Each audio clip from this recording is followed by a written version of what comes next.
Salut Jean. Salut Julien. C'est les cousins, on te parle d'immobilier, tu nous connais par nos précédentes vidéos, on te dit qu'on a déjà une cinquantaine d'appartements, que ce soit collectif ou à titre individuel, et ce qui était une passion à la base devient un métier, toujours avec la passion. Et aujourd'hui, le thème de la vidéo, c'est les réflexes à avoir lors d'une visite d'un bien immobilier. Ouais, tout à fait. Les réflexes que tu dois avoir sont... La principale règle qu'on pourrait te donner, c'est d'être curieux. Reste curieux et ouvert d'esprit quand tu vas visiter. Parce que tu vas glaner un max d'informations dont tu n'as même pas idée des fois. Et ces informations-là vont valoir de l'argent. Donc, conseil principal, c'est reste curieux et essaye de choper de l'information. Les gens, souvent, tu leur poses une question et tu les laisses parler. Ils vont t'expliquer, c'est pas grave. Écoute et laisse-les parler. Le principal à choper pour les informations, déjà, c'est le vendeur. Si tu es dans le cas de figure particulier à particulier, c'est super, tu es en direct. Plus délicat à poser des questions pour certains. Au début, nous, on avait un peu les hésitations. Bon, maintenant, on y va franco. Bien sûr, il faut l'amener de façon intelligente aussi. Hein, que tu n'arrives pas non plus comme un gros bourrin. Par contre, lui peut donner des informations, par exemple, sur sa situation. Si tu essayes en fait de savoir la prédisposition psychologique du vendeur. Essaye de savoir dans quel cas de figure il est et qu'est-ce qui le motive à vendre. Exactement. Si c'était sa résidence principale, il est en divorce. Bon signe pour nous. Ça veut dire qu'ils veulent vendre rapidement parce qu'ils en ont marre. Ils peuvent plus se voir. Et ben nous, ça peut nous faire déjà gagner de l'argent.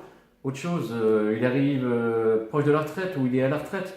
Ça peut être aussi un signe. Il est peut-être dans sa phase de revente et qu'il avait acheté ça il y a longtemps. Et ben ça peut te faire aussi gagner un petit peu d'argent, tu vois. Tu as des choses comme ça et surtout, pose des questions, laisse-le parler. Il faut que tu arrives à déterminer si c'est un vendeur qui est pressé ou pas pressé. C'est un détail important aussi. Souvent, un vendeur pressé va être plus à même de te faire une grosse négociation, enfin, d'accepter un rabais important. Si le mec il a le tout le temps, ça veut dire qu'il n'est pas pressé et donc toi tu auras beau venir gagner une négociation, il attendra le gars qui va lui apporter son prix. Donc pour nous c'est bien un peu plus compliqué. Si tu arrives par exemple à attraper ce genre d'information que j'ai eu une fois, moi, le gars, la banque lui a mis le couteau sous la gorge. L'information est parfaite. Et en plus, il m'a même dit le montant qu'il lui fallait. J'ai fait la proposition de montant. C'est passé et c'est nickel.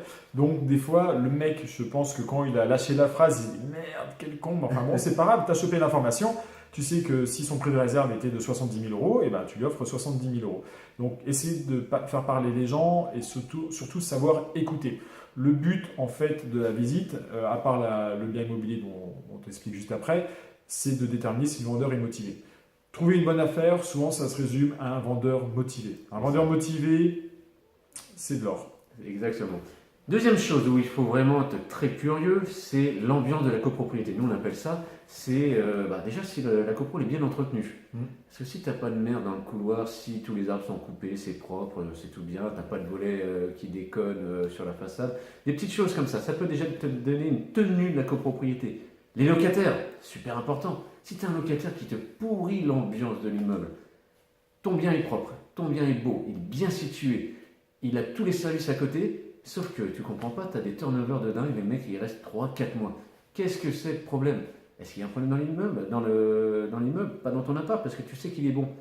Qu'est-ce que c'est? Une ambiance négative. Ouais, soyez vigilants et sois vigilant au commun, tout simplement. Dès que tu rentres dans l'immeuble, alors si tu achètes un appartement ou tu achètes tout l'immeuble, c'est encore pire parce que c'est toi qui devras tout financer les travaux. Mais soit fais attention, dès que tu arrives déjà, regarde la toiture d'un aspect extérieur, regarde l'environnement général, comment est fréquentée la rue, est-ce que les biens à gauche, à droite et derrière sont en bon état, les communs quand tu rentres, et puis bien sûr l'état général de l'appartement, puisque les travaux que tu n'auras pas à faire, ça sera autant d'économies dans ta poche et de rentabilité en plus. Ça, c'était dans le cadre quand on était à particulier, mais quand on passe par une agence, c'est encore plus simple, parce que tu peux poser des questions cash. L'agent immobilier, lui, s'en fiche, tu n'as pas de filtre à avoir avec lui. Hein. Par contre, il n'est pas forcément sûr de te dire toute la vérité non plus, parce que lui, son but, c'est de vendre à un certain prix sa com. Sauf que tu dis, la com, on ne la bouge pas, par contre, le prix d'achat, on peut le modifier. Et là, il va pouvoir te donner aussi des éléments.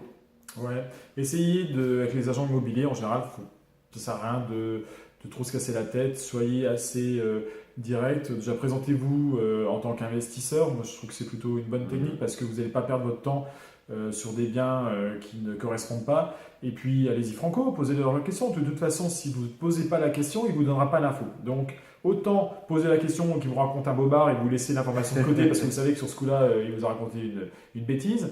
Mais essayez de glaner, donc de toute façon, posez les questions et laissez-les parler. Ouais. Donc alors le premier point, on vous dit d'être curieux avec le vendeur. Le deuxième, curieux à l'environnement, de l'état général de la copropriété, de l'immeuble, des locataires, que ce soit locataire ou pas, problème, et on te le souhaite que non, que même si tu achètes un appartement, c'est le locataire qui peut foutre le bordel dedans, ça aussi ça peut être compliqué. Et la troisième chose que nous on s'évertue à le faire, et c'est pas forcément évident, c'est arriver sans cliché sur l'opération que tu veux mener. Reste ouvert d'esprit quand tu vas visiter un bien. Parce qu'on a tous un peu le même défaut. Tu vas visiter un bien, donc tu as déjà fait ta petite étude de marché, tes calculs de rentabilité, les chiffres fonctionnent, donc tout est ouvert, c'est nickel. Quand tu vas visiter ton bien, tu as déjà fait tes calculs et tu t'es déjà dit, voilà, je vais louer par exemple 500 € par mois, je connais ma taxe foncière, je connais mes charges de copropriété, et tu t'es déjà enfermé dans un scénario. C'est une erreur à éviter. Garde toutes les stratégies de sortie possibles. Exact. Par exemple, nous, on a acheté un immeuble, on pensait au début de tout louer. Et puis, finalement, on s'est rendu compte qu'on va peut-être vendre un ou deux lots à l'intérieur pour garder toujours la position maîtresse dans la copropriété. Et on a changé notre porte de sortie parce qu'on a trouvé au final que c'était plus rentable pour nous. Alors qu'à la base, on était parti dans la location. Sauf qu'on s'est dit, on se laisse toutes les portes de sortie possibles. Tu vois, ça, c'est vraiment, il faut que tu appliques ça tous les jours quand tu vas visiter. Vraiment. Et les photos reflètent l'appartement ou l'immeuble que tu vas acheter, mais la réalité, souvent, n'est pas vraiment comme sur les photos.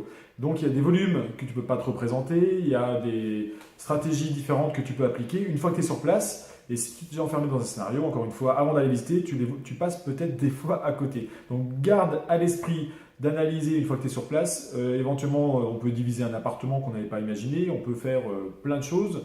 Et ça, c'est sur place que tu le vois. C'est ça. Alors, on te résume vraiment, nous, la leçon de cette vidéo, c'est vraiment sois curieux, va parler à tout le monde, n'hésite pas.